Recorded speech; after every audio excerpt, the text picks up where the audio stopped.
afternoon again, everyone. My name is still Kayla, still one of the animal trainers here. Today we're talking to a couple of you guys about those 4 lovely pilot whales that we've been hanging out with for the last half an hour or so. Now we get a chance to talk about their story, like I promised earlier, and introduce them to you guys individually as well. We're going to start all the way down here on the left-hand side. My friend Joe is hanging out with Ava and Ace. They're going to start off just by waving hello to you guys. You're welcome to wave back if you'd like to. We're going to have a nice pilot whale hello to everyone.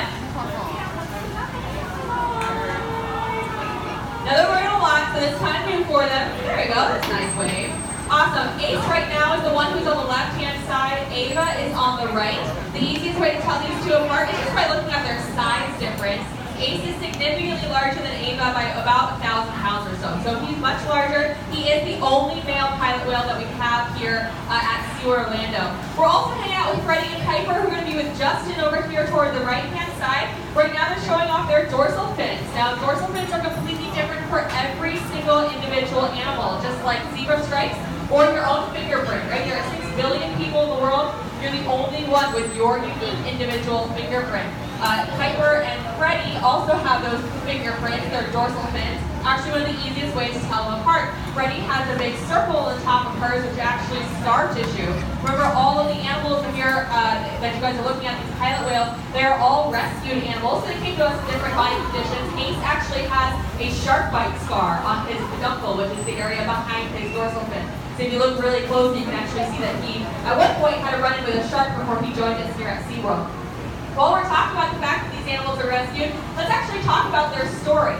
So Freddie was rescued in May of 2011 down in South Florida. Ace, Ava, and Piper were all rescued as part of a group in 2012, almost exactly a year later. They were each a part of something called a mass stranding. Now, mass stranding is when 5 or more whales or dolphins run aground, and we don't know why that happens. A lot of times the animals are actually healthy when they do so we're not really sure why they run aground in the first place, but their injuries, unfortunately, are too severe for them to be saved. These 4 animals that you guys are looking at, they're the only remaining members of their pods. So Freddie is the only remaining member of her pod. Ace, Ava, and Piper were very young when they stranded. They actually lost their moms in that stranding. And Ace, Ava, and Piper were so young, based on their teeth and kind of where they were in their growth. We probably rescued them when they were less than 6 months old. They had to literally be nursed back to health. They weren't even eating fish at the time of their rescue. They were still nursing from their moms.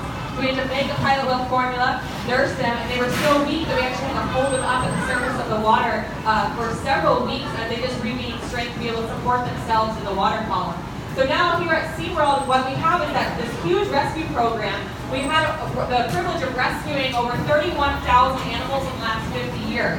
That's more than 1 animal per day for the last 5 decades. We're really proud of that rescue program. But that rescue program, what a lot of people don't know about it is it's actually the government who is in charge of our rescue and rehabilitation program. So what happens when an animal strands, like these guys out here, they'll actually strand, the government gives us a call and says, hey Seaworld, we need you to come rescue these animals wherever they happen to be.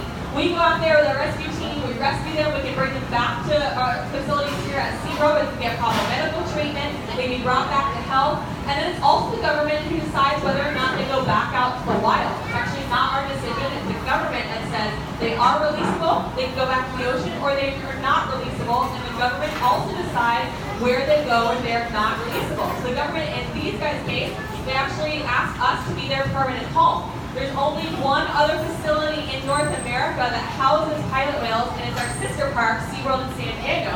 So Seaworld San Diego and us here at Seaworld Orlando are now the only two facilities in North America that house short-lived pilot whales. What's particularly significant about that is that these are really difficult animals to study out in the wild. So we would have loved for these animals to go back to the wild. The scientific community has actually jumped at the chance to be able to study them up close and personal.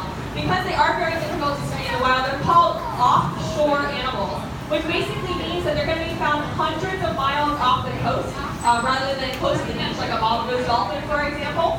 And they are also traveling very, very deep underneath the surface of the water. Pilot whales usually can travel up to a mile underneath the surface, so they're hard for us to study.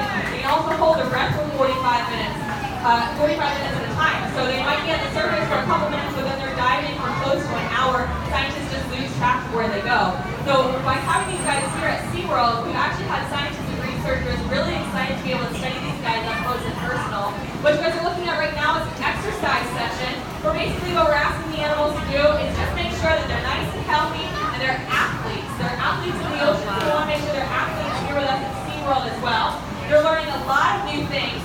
And one of the things that we've been focused on is that research that we were talking about. So these are really high energy behaviors, but one of the research projects we actually just finished earlier this year, we had researchers come out and we helped them measure all of our pilot whales. It's called a husbandry behavior, which we'll talk a little bit more about in a few minutes. But basically what we did was we took morphometrics on all of our animals, which means that we measured their total length, we measured their girth at different parts of the body, we weighed them. If you guys look all the way across the way, there's a big silver platform out there.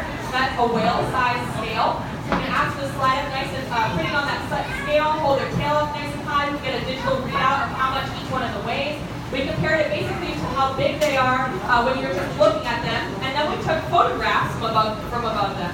And then all of that data got compiled, and what we're doing now is that scientists and researchers that studied that information here with us at Seaworld took all of that information, and now she's using it to study wild pilot whales.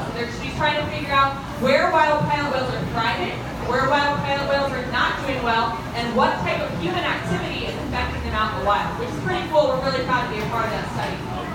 What's going to happen right now is the pilot whales are actually going to go into a different pool. It's called shifting. We're just asking to move into a different pool. There's 7 pools here at the Shamu Stadium complex. This is just one of them that you guys can see. They're going to shift into a different pool here. I'm going to go over and ask what the plan is for the next couple minutes. You guys hang tight with us, and we'll be right back with you.